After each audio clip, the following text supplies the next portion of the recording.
I don't think there was much trustworthiness before, but I think the idea of trust is viewed by these people as naive. All that counts is power. All that counts is lethality. All that counts is that we can kill you. I was speaking to diplomats yesterday who thought that there were actual negotiations going on. I apologize for my naivete. We have a negotiator in Oman right now. This is negotiations. Well, they think that they can bludgeon the world at the threat of mass death. Right. The fact of the matter is that Israel is engaged in an open genocide as well as with these wars, all to the cheers of the people in the U.S. Congress. You have to wonder, I certainly don't have an answer to this. Does Mossad have compromat on everybody? Is this a blackmail operation? Is it a bribery operation? Is it that these people are greater idiots than we can imagine? It's hard to tell. But the dangers for us in this kind of world are extraordinary. I resent it. U.S. security took another major hit in the last 12 hours because we stepped back once again from diplomacy. You think the United States is the only one that can kill people in this world? Well, one day we're going to find out to our regret that that's not quite the case. You just heard Professor Jeffrey Sachs, economist, Columbia University professor, and one of America's most respected voices on global policy, deliver a scathing indictment of the current state of U.S. foreign policy. Judge Andrew Napolitano set the stage by noting what many had hoped, that President Trump would steer the U.S. away from the influence of the neoconservatives toward a more restrained, America-first foreign policy. But as both men observed, that hope has not come to pass. Instead, we are witnessing what Judge Napolitano called a magnificent triumph for the neocon takeover of U.S. foreign policy. And Dr. Sachs didn't pull punches.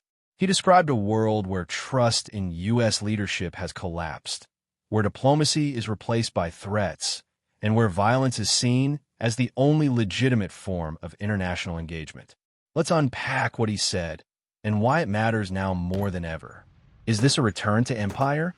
First, let's clarify what we mean when we say neoconservatism. Neoconservatives believe in an assertive, interventionist U.S. foreign policy, one that promotes democracy, often by force, confronts adversaries preemptively, and maintains American dominance globally. It was this ideology that drove the Iraq War, the expansion of NATO, and the regime change campaigns across the Middle East and North Africa. And despite a brief retreat during parts of the Obama and early Trump years, it appears to be back and stronger than ever. As Dr. Sachs noted, the idea that Trump might move away from this model toward a more restrained, nationalist approach has been proven false. In fact, Trump's administration continued drone wars, escalated tensions with Iran, supported military interventions, and maintained a posture of global confrontation. In short, the neocons won. And their victory isn't just about ideology, it's about power. Power over institutions like the Pentagon, the CIA, and even Congress, where bipartisan support for endless war remains strong. Trust in U.S. leadership? Gone. One of the most alarming points Sachs made was about trust in U.S. leadership, or rather, the complete absence of it. I think the idea of trust is viewed by these people as naive. All that counts is power. All that counts is lethality. All that counts is we can kill you. That's a chilling observation, but it reflects reality. Around the world, nations no longer see the United States as a reliable partner or a credible mediator. Why? Because time and again, Washington has shown it will make promises it doesn't keep, support peace talks while arming both sides, and use diplomacy as a cover for regime change. Just look at Libya, or Syria, or Ukraine, or now potentially Iran. When a country believes it can act unilaterally, without consequences, and without regard for international norms. Others stop listening. And worse, they start preparing for the next confrontation. Sachs also warned against the dangerous illusion of American invincibility, the belief that the U.S. is the only nation capable of projecting power, of shaping outcomes, and of dictating the rules of the international system.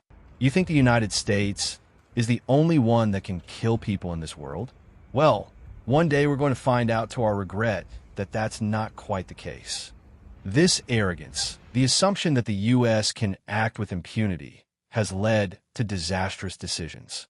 From the invasion of Iraq to the destabilization of the Middle East, from the rise of ISIS to the collapse of regional alliances, every aggressive action has had blowback. And yet, instead of learning from those mistakes, Washington continues down the same path, cheered on by members of Congress who seem indifferent to the human cost. Sachs pointed to Israel's actions in Gaza as a particularly grim example. Israel is engaged in an open genocide, all to the cheers of people in the U.S. Congress. Whether you agree with that term or not, the point stands. U.S. support for certain allies often comes at the expense of basic human rights and international law, and that undermines America's moral authority and its security. What does this mean for global stability? We are entering a new phase of international relations, one where multipolarity is returning and U.S. dominance is being challenged. Russia, China, India, Brazil, South Africa. These countries are forming new alliances, rejecting Western diktats, and building alternative financial and security structures.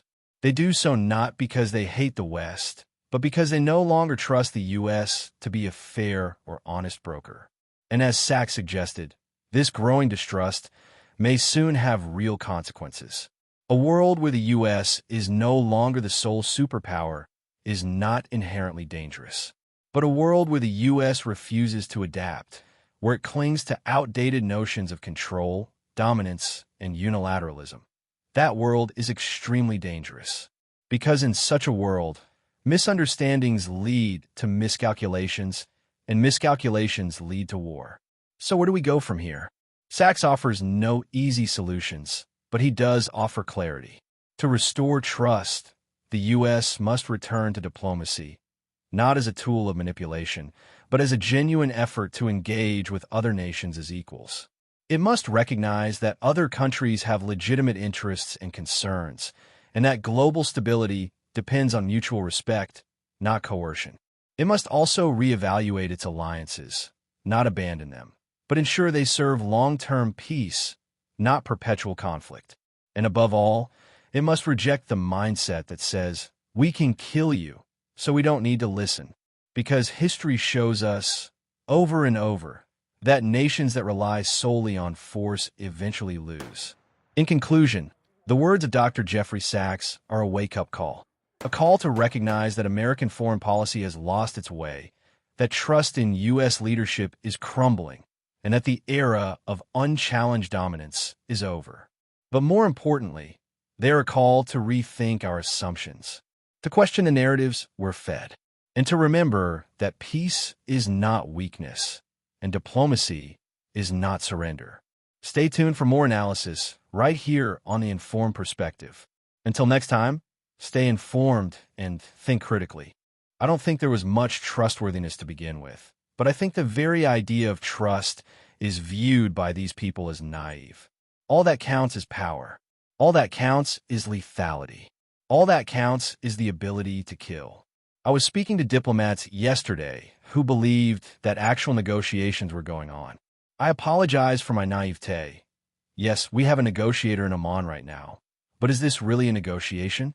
They think they can bludgeon the world with the threat of mass death.